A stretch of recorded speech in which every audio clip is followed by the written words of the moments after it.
Greetings to my fellow Stark College and Seminary students.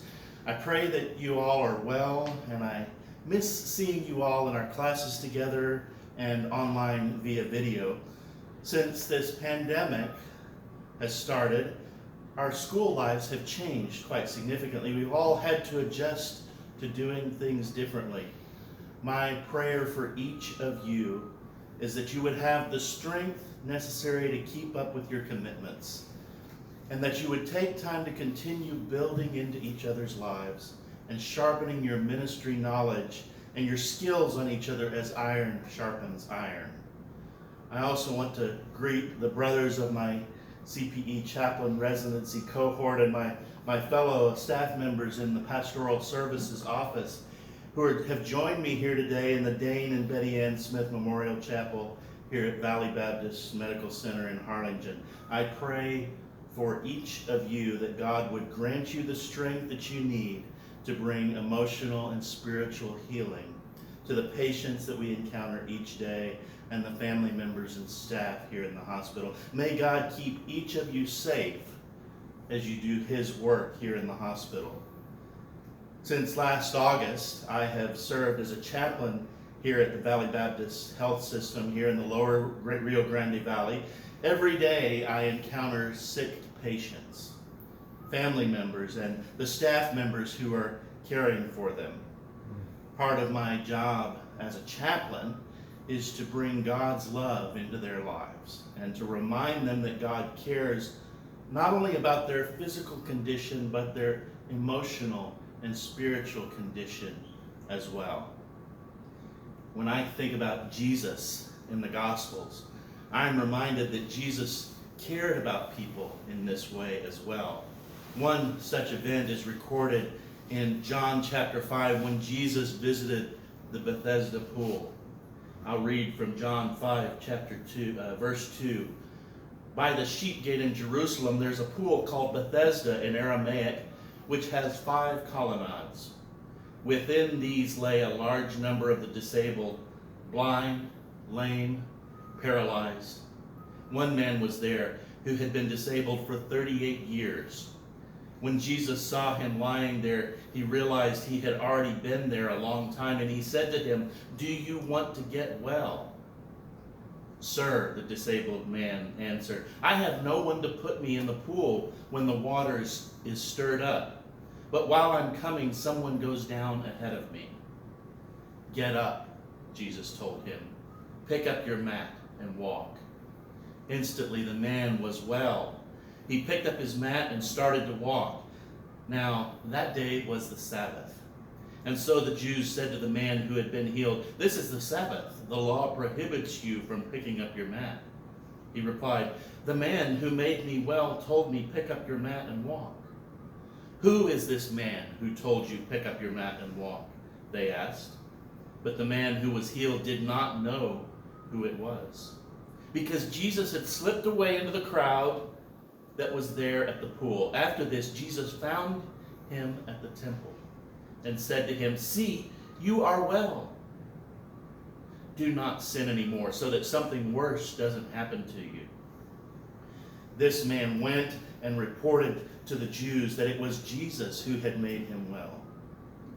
Now, I want to point out here that the King James Version includes a brief explanation in the second half of verse 3 and 4.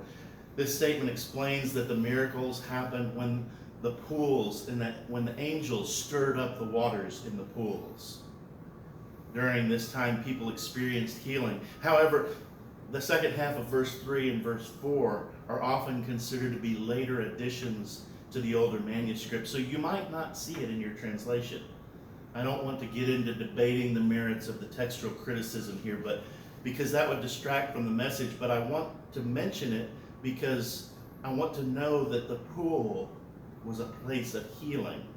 Now, it's quite possible that this pool was fed by underground springs, and it did probably provide some form of healing or therapeutic benefit to the infirm and disabled during Jesus' time. And possibly miracles did happen there. The paralytic seemed to think that Jesus was referring to the healing waters when he asked the man, "Do you want to get well?" This pool of Bethesda was a notable gathering place for the infirm and the disabled in Jerusalem. It was a place that might have been shunned by the Pharisees, who would not have wanted to risk the uncleanliness, the ritual uncleanliness on the Sabbath, where the sabbatical laws might have applied. However, Jesus sought this place out specifically. It was a place of healing, and he wanted to have an encounter with this paralytic man. Now, as a hospital chaplain, I have to note that this is a fantastic image of Jesus ministering as a chaplain to the sick and the disabled of Jerusalem. I minister here in the Rio Grande Valley with a cohort of chaplains. We minister to people who are sick and dying in the hospital. Some of them are disabled. Some of them will never get well. And some are waiting out the end of their days on this earth. Part of our job as chaplains is to bring healing by helping our patients and their family members cope with the stress that they encounter while they're experiencing difficult physical trials. When Jesus met this paralytic, he was offering more than miraculous healing. He was offering spiritual healing to this man. After Jesus healed the paralytic, he stepped away. This says he was avoiding the crowds. Can you imagine? He healed a man at a place where all of the disabled of the community gathered together. Can you imagine the uproar that must have taken place? But Jesus, the text says that Jesus found him later in the temple, and he told him, as he often said, "Go and sin no more." As I look at the way that Christ interacted with the sick and the wounded of this world, I find he consistently treated people with compassion. Matthew chapter 4, verses 23 and 24 says, "Now Jesus began to go all over Galilee, teaching in their synagogues, preaching the good news of the kingdom, and healing every disease and sickness among the people. Then the news about him spread throughout Syria. So they brought to him all those who were afflicted, those who suffered from various diseases and intense pains, the demon-possessed, the epileptics, and the paralytics, and he healed them." Jesus had such compassion. I think of the many people that he healed in the Gospels: the Gadarene demoniac, the men whose friends brought them to meet Jesus, the blind and the leprous, even those who were not sick, such as the Samaritan woman at the well. Jesus treated every encounter with compassion. Yes, of course, Jesus addressed sin, but he never did it in a judgmental or condemning way. Except the Pharisees, who were twisting the law and corrupting the temple, he never seemed to lose his temper. Jesus always confronted the sinner with compassion. He was always the most compassionate with those who were living in sin. In fact, as we have this theme in your semester of casting the net, in talking about evangelism, I want to remind you that Jesus confronted people with compassion. We would do well to interact with people in the same way that Jesus did. If we could meet people where they are and have spiritual conversations that are not judgmental nor confrontational, we might be able to actually show this very same compassion and love that Jesus did with those who are in a difficult place. Now, this is not to say that Jesus did not give bold direction to those who were saved. Time and again, Jesus told people, "Go and sin no more." But when Jesus uses that phrase, he uses it in a context of compassion and forgiveness, and it lends that statement of "go and sin no more" a power that can transform lives. Matthew chapter 9, the Pharisees asked the disciples why Jesus ate with tax collectors and sinners. Jesus happened to overhear this question, and he spoke up saying, "It is not those who are well that need a doctor, but those who are sick.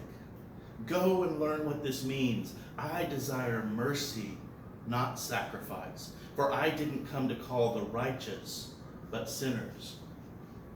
I noticed here when I read our text for today that Jesus did not debate the paralytic man at the pool of Bethesda. He did not astound him with his theological rhetoric. He did not shame him for his poor theology. He did not point out his dependence upon miraculous healing. He did not condemn him for the sin in his life. He simply offered the man healing. He told him to pick up his mat and walk. And just like that, the man was healed. When Jesus saw him again in the temple, he told him, "Go and sin no more." This is mercy.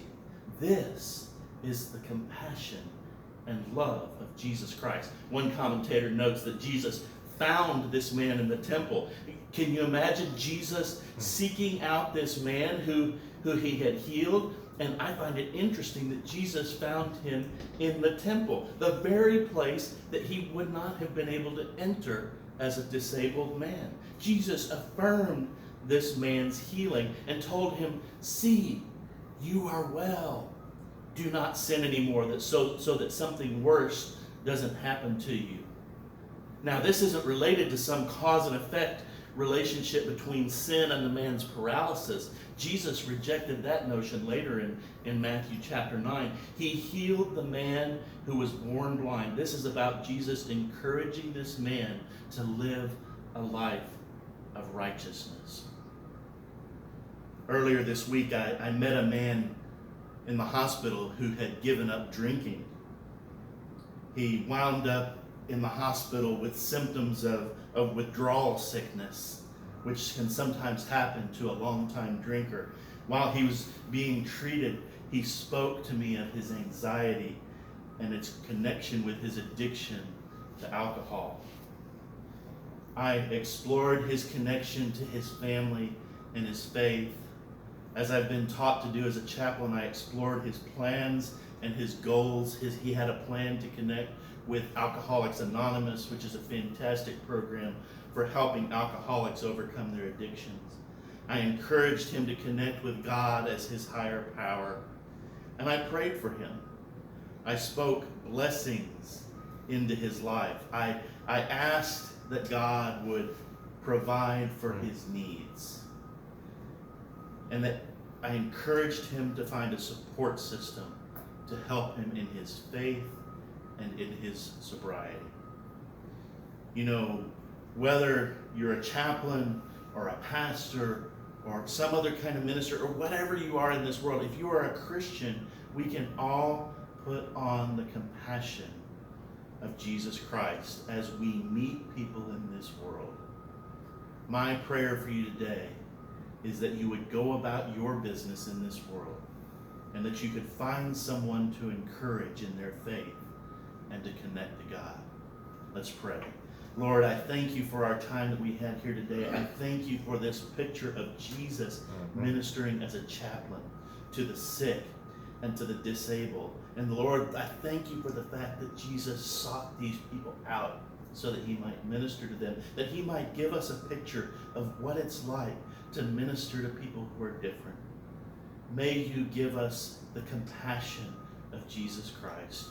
May you give us the love of Jesus Christ. And may you carry us into encounters with other people with that same love and compassion as we begin to speak into people's lives and speak healing into their spiritual condition and their emotional condition. Thank you so much, God, for your blessings. I thank you for the blessings that we see every day. I thank you for the blessings of the visits that I'm able to do in the hospital. I praise your holy name, and I thank you for this time we've had together in this chapel.